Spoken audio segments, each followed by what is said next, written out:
जय श्री कृष्णा मित्रों, अनादि अनंता चैनल पर आपका हार्दिक स्वागत है।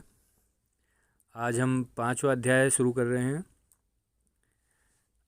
अर्जुन बोल रहे हैं, हे कृष्ण, आप कर्मों के संन्यास की और फिर कर्मयोग की प्रशंसा करते हैं, इसलिए इन दोनों में से जो एक मेरे लिए भलीभांति निश्चित कल्याणकारक साधन हो उसको कहिए।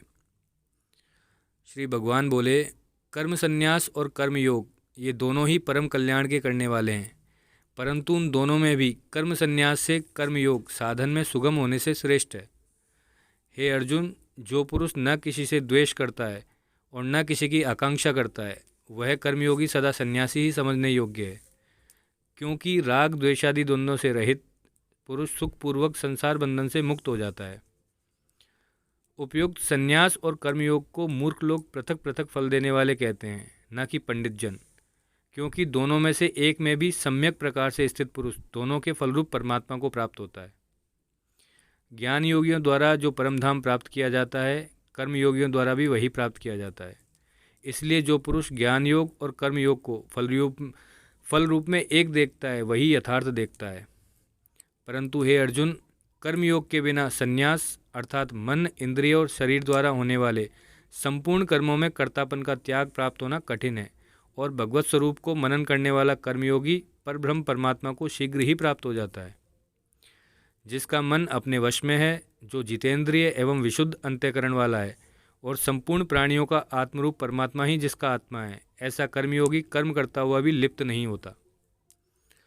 तत्व को जानने वाला सांख्य योगी तो देखता हुआ, सुनता हुआ, स्पर्श करता हुआ, सूंघता हुआ, भोजन करता हुआ, गमन करता हुआ, सोता हुआ, श्वास लेता हुआ, बोलता हुआ, त्यागता हुआ, ग्रहण करता हुआ तथा आँखों को खोलता और मूंदता हुआ भी सब इंद्रियां अपने अपने अर्थों में बरत रही हैं, इस प्रकार समझकर निसंदेह ऐसा माने कि मैं कुछ भी नहीं करता हूँ।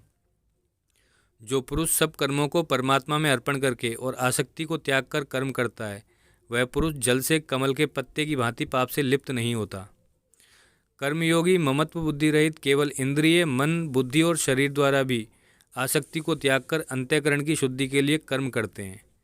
कर्मयोगी कर्मों के फल का त्याग करके भगवत प्राप्ति रूप शांति को प्राप्त होता है, और सकाम पुरुष कामना की प्रेरणा से फल में आसक्त होकर बंधता है। अंतःकरण जिसके वश में है, ऐसा सांख्य योग का आचरण करने वाला पुरुष न करता हुआ और न करवाता हुआ ही नव द्वारों वाले शरीर रूप घर में सब कर्मों को मन से त्याग कर आनंदपूर्वक सच्चिदानंद घन परमात्मा के स्वरूप में स्थित रहता है। परमेश्वर मनुष्यों के न तो कर्तापन की, न कर्मों की और न कर्मफल के संयोग की ही रचना करते हैं, किंतु स्वभाव ही बरत रहा है।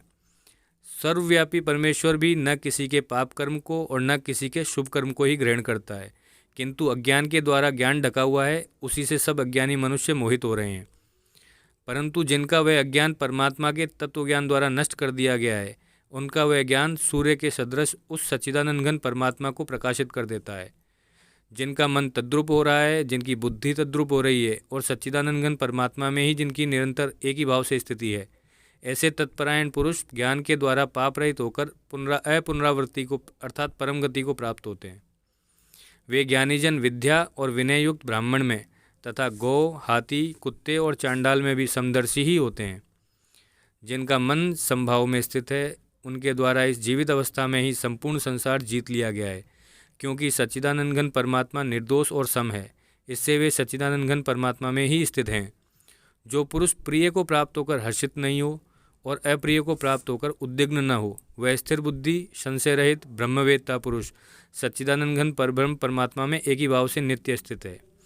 बाहर के विषयों में आसक्ति रहित अंतःकरण वाला साधक आत्मा में स्थित जो ध्यानजनित सात्विक आनंद है, उसको प्राप्त होता है। तदनंतर वह सच्चिदानंद घन परब्रह्म परमात्मा के ध्यान रूप योग में अभिन्न भाव से स्थित पुरुष अक्षय आनंद का अनुभव करता है। जो ये इंद्रिय तथा विषयों के संयोग से उत्पन्न होने वाले सब भोग हैं, यद्यपि विषयी पुरुषों को सुख रूप भासते हैं, तो भी दुख के ही हेतु हैं और आदि अंत वाले अर्थात अनित्य हैं। इसलिए हे अर्जुन, बुद्धिमान विवेकी पुरुष उनमें नहीं रमता। जो साधक इस मनुष्य शरीर में शरीर का नाश होने से पहले पहले ही काम क्रोध से उत्पन्न होने वाले वेग को सहन करने में समर्थ हो जाता है, वही पुरुष योगी है और वही सुखी है। जो पुरुष अंतरात्मा में ही सुख वाला है, आत्मा में ही रमण करने वाला है, तथा जो आत्मा में ही ज्ञान वाला है वह सच्चिदानंद घन परब्रह्म परमात्मा के साथ एक ही भाव को प्राप्त सांख्य योगी शांत ब्रह्म को प्राप्त होता है।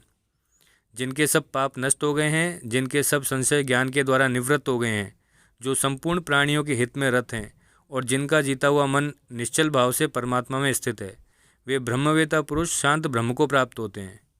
काम क्रोध से रहित जीते हुए चित्त वाले परब्रह्म परमात्मा का साक्षात्कार किए हुए ज्ञानी पुरुषों के लिए सब ओर से शांत परब्रह्म परमात्मा ही परिपूर्ण है। बाहर के विषय भोगों को न चिंतन करता हुआ बाहर ही निकाल कर और नेत्रों की दृष्टि को भ्रकुटी के बीच में स्थित करके तथा नासिका में विचरने वाले प्राण और अपान वायु को सम करके जिसकी इंद्रियां, मन और बुद्धि जीती हुई हैं, ऐसा जो मोक्षपरायण मुनि इच्छा, भय और क्रोध से रहित हो गया है, वह सदा मुक्त ही है। मेरा भक्त मुझको सब यज्ञ और तपों का भोगने वाला, संपूर्ण लोकों के ईश्वरों का भी ईश्वर तथा संपूर्ण भूत प्राणियों का सूर्य अर्थात स्वार्थ रहित दयालु और प्रेमी, ऐसा तत्व से जानकर शांति को प्राप्त होता है। 5वां अध्याय पूर्ण हुआ। अगले वीडियो में हम 6ठा अध्याय शुरू करेंगे। धन्यवाद। जय श्री कृष्णा।